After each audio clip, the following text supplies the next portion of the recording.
Baik, Assalamualaikum warahmatullahi wabarakatuh. Kembali lagi di praktikum morfologi tumbuhan. Nah, pada minggu ketujuh ini kita akan mulai memasuki topik bunga. Topik bunga ini terdiri dari dua topik. Yang pertama yang akan kita laksanakan pada minggu ini yaitu topik bunga tunggal. Kemudian nanti minggu depan kita akan melanjutkan dengan topik bunga majemuk. Nah, pada topik bunga tunggal ini akan disampaikan nanti oleh praktikan kita pada video yang akan kami putarkan setelah ini. Sebelum kalian melaksanakan praktikum, maka jangan lupa kenakan jas laboratorium kalian. Apabila kalian melaksanakan praktikum di dalam lab, kemudian persiapkan pula alat maupun bahan dan buku penuntun kalian, dan jangan lupa pula patuhi protokol kesehatan dengan cara mengenakan masker dan juga mencuci tangan. Nah, untuk videonya berikut.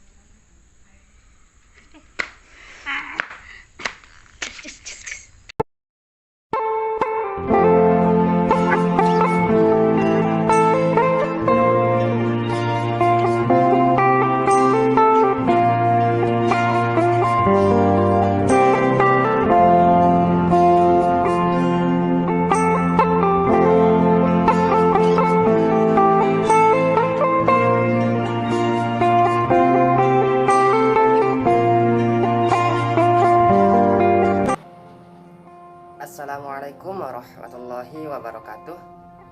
Perkenalkan, nama saya Muhammad Zainal Abidin dengan NIM 20101119210003 dari kelas A Program Studi Pendidikan Biologi Fakultas Keguruan dan Ilmu Pendidikan Universitas Lampung Mangkurat. Di sini saya akan mempresentasikan tentang topik morfologi dari bunga tunggal. Adapun tujuan dari praktikum ini ialah mahasiswa diharapkan mampu mendeskripsikan bagian-bagian bunga tunggal, tipe dan modifikasinya. Kemudian mahasiswa mampu untuk menelaah karakteristik dari bunga tunggal, bagian-bagian bunga tunggal, tipe dan modifikasinya melalui praktikum secara mandiri. Adapun bahan yang saya gunakan di sini ialah bunga kembang sepatu. Kemudian alat-alat yang saya gunakan ialah alat tulis. Kemudian saya juga menggunakan cutter yang digunakan dalam membelah untuk melihat bagian ruang bakal biji pada bunga kembang sepatu. Adapun cara kerja dari praktikum ini ialah dengan mengamati bagian-bagian dari bunga tunggal seperti bagian tangkai bunga atau pedicellus, kemudian kelopak bunga atau calyx, kemudian bagian mahkota bunga atau corolla, bagian benang sari atau andosium, bagian putik atau ginesium, kemudian tenda bunga atau perigonium, kemudian mengamati bagian pendukung putik dengan benang sari atau disebut antiginopor, kemudian bagian ruang bakal buah atau carpellum, dan juga mengamati bagian daun pemikat atau lock blade. Yang kedua ialah mendokumentasikan hasil pengamatan dan membuat gambarnya.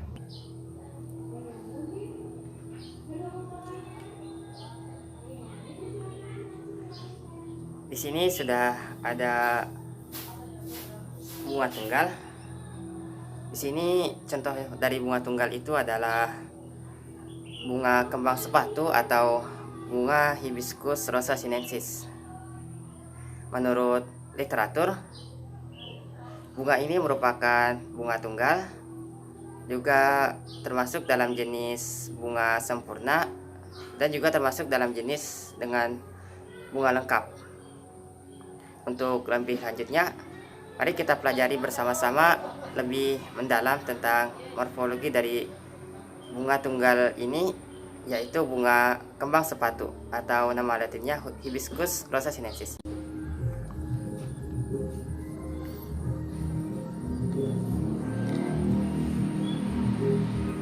Baik, di sini sudah ada salah satu contoh dari bunga tunggal, yaitu bunga kembang sepatu atau dengan nama latin Hibiscus rosa sinensis.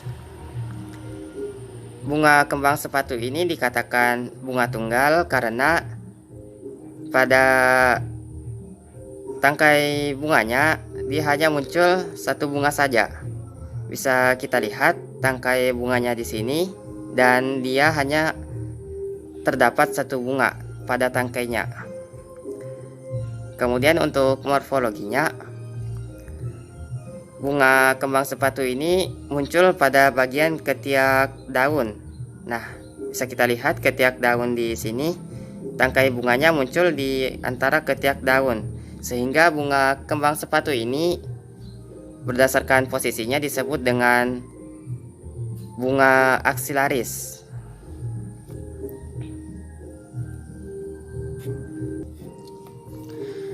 Kemudian bunga kembang sepatu ini termasuk dalam jenis bunga lengkap karena dia memiliki bagian steril dan juga bagian fertil yang lengkap.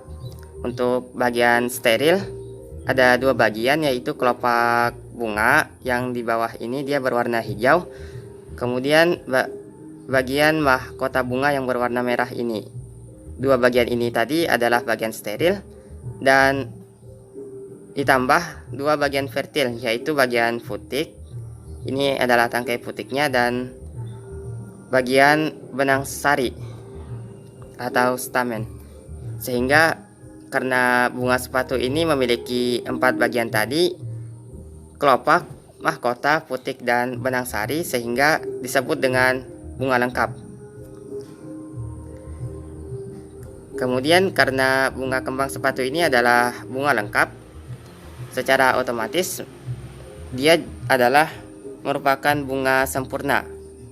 Mengapa? Karena bunga kembang sepatu ini terdapat bagian putik dan juga benang sari, sehingga dia disebut dengan bunga sempurna.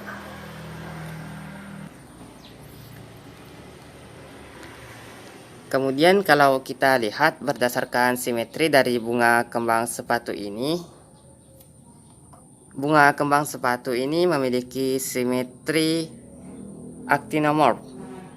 Mengapa? Karena dia memiliki banyak simetri. Bisa dibagi dari segala arah.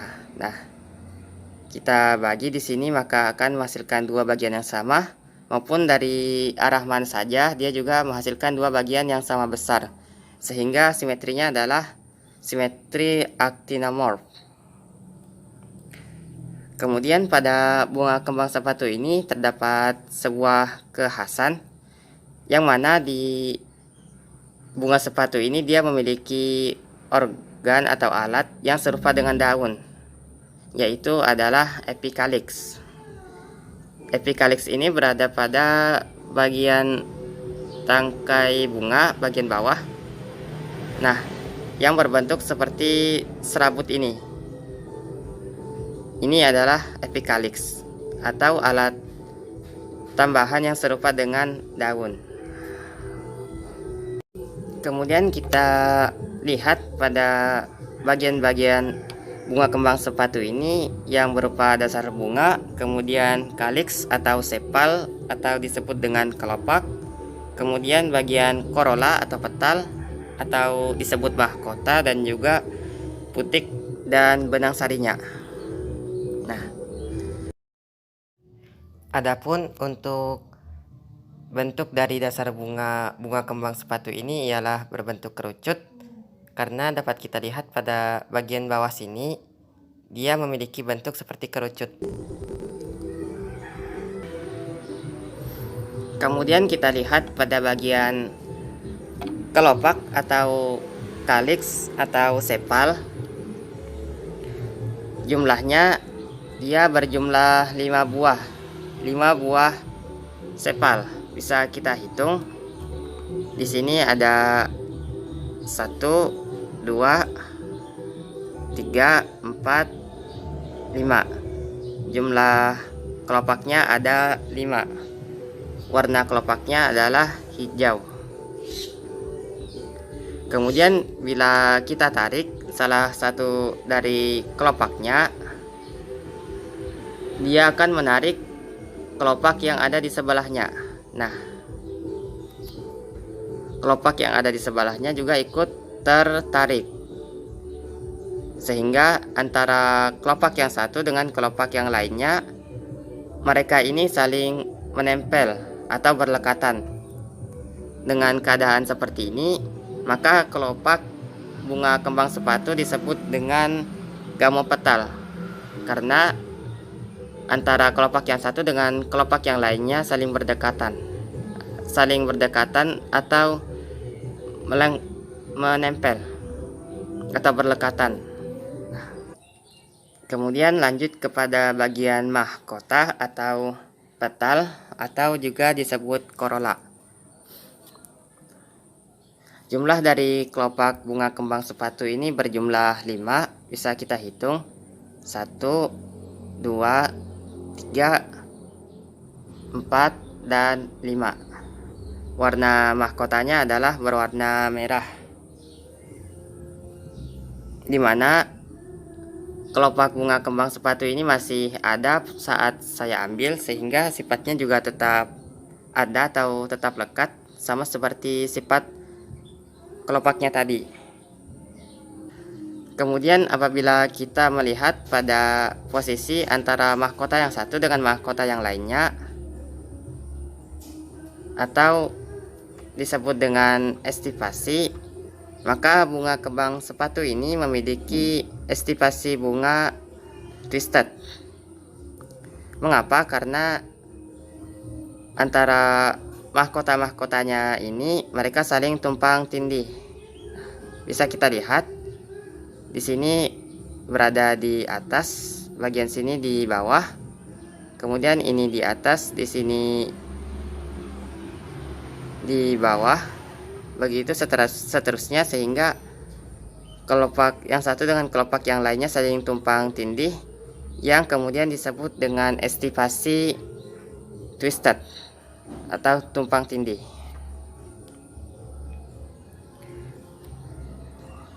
Kemudian kita lanjut pada bagian benang sari atau disebut dengan androsium atau alat kelamin jantan.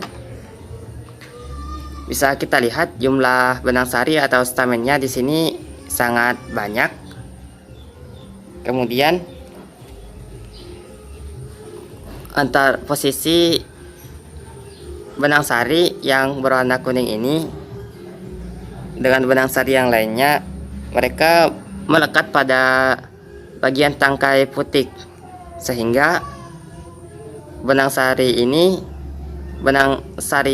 semuanya ini memiliki satu berkas atau disebut dengan monodelphus. Kemudian posisi benang sari dengan mahkota bunganya adalah bersilangan antara benang sari dengan mahkotanya, sehingga dia disebut dengan obdiplosemon. Kemudian kita lanjut pada bagian putik atau ginesium. Kita lihat bahwa putiknya memiliki tangkai yang panjang, kemudian kepalanya di sini. Kepala putiknya atau putiknya dia berjumlah 5 buah. Nah, kemudian putik bunga kembang sepatu bersifat apokarp, karena putiknya hanya berjumlah 1 tangkai putiknya atau lepas. Nah,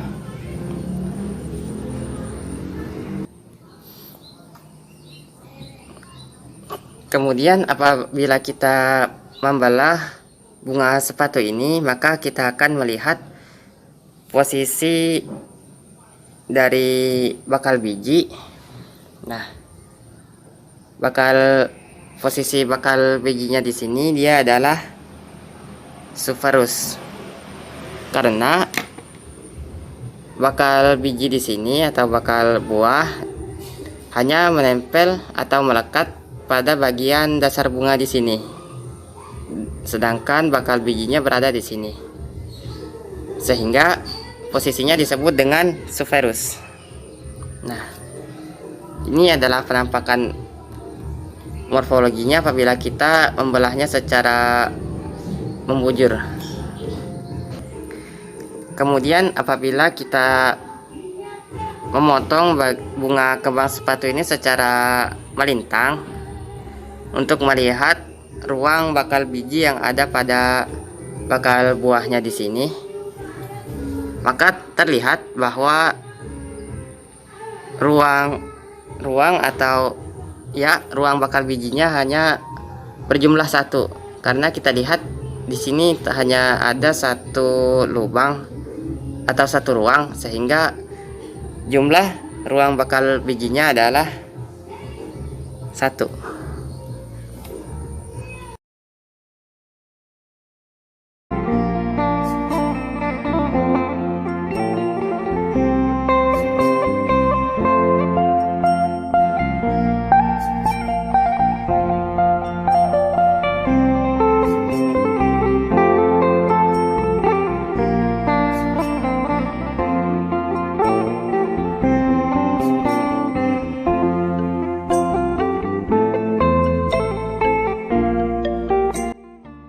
Adapun kesimpulan dalam praktikum ini ialah didapatkan bahwa bunga kembang sepatu merupakan salah satu contoh dari bunga tunggal dengan letak pada tangkai tumbuhannya ialah aksilaris.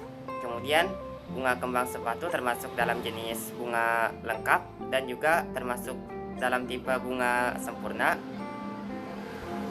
Kemudian morfologinya, bunga kembang sepatu memiliki kelopak yang berwarna hijau dan saling melekat yang disebut dengan gamosepal. Kemudian memiliki mahkota bunga yang berwarna merah yang tidak saling melekat antara mahkota yang satu dengan mahkota yang lainnya yang disebut dengan polipetal, namun mahkotanya melekat pada putik. Kemudian bagian kembang sepatu berikutnya adalah bagian putik yang memiliki tangkai yang panjang dengan ruang bakal buah berjumlah 1, namun kepala putiknya berjumlah 5 pada bagian ujung atas. Kemudian bagian benang sari yang memiliki jumlah yang banyak dengan kepala berwarna kuning. Kemudian bunga sepatu memiliki mahkota sejati sehingga bunga sepatu tidak memiliki tenda bunga atau perigonium. Baik, terima kasih. Salah hilaf mohon maaf. Wabillahi taufiq wal hidayah. Wassalamualaikum warahmatullahi wabarakatuh.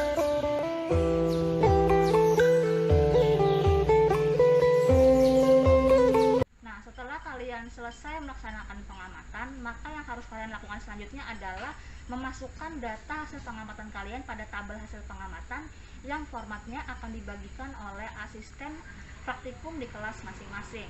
Kemudian setelah selesai tahap tersebut, yang harus kalian lakukan selanjutnya adalah menganalisis data. Nah, pada analisis data ini kalian akan diminta untuk menjabarkan hasil pengamatan kalian dan membandingkannya dengan literatur yang relevan. Tahap terakhir yang harus kalian lakukan adalah membuat kesimpulan. Buatlah kesimpulan secara singkat, jelas dan padat, dan dibuat dalam poin-poin penting. Nah, setelah itu persiapkanlah bahan-bahan praktikum yang harus kalian bawa minggu depan. Demikianlah praktikum pada minggu ini. Salah hilaf mohon maaf. Wabillahi taufiq wal hidayah. Wassalamualaikum warahmatullahi wabarakatuh.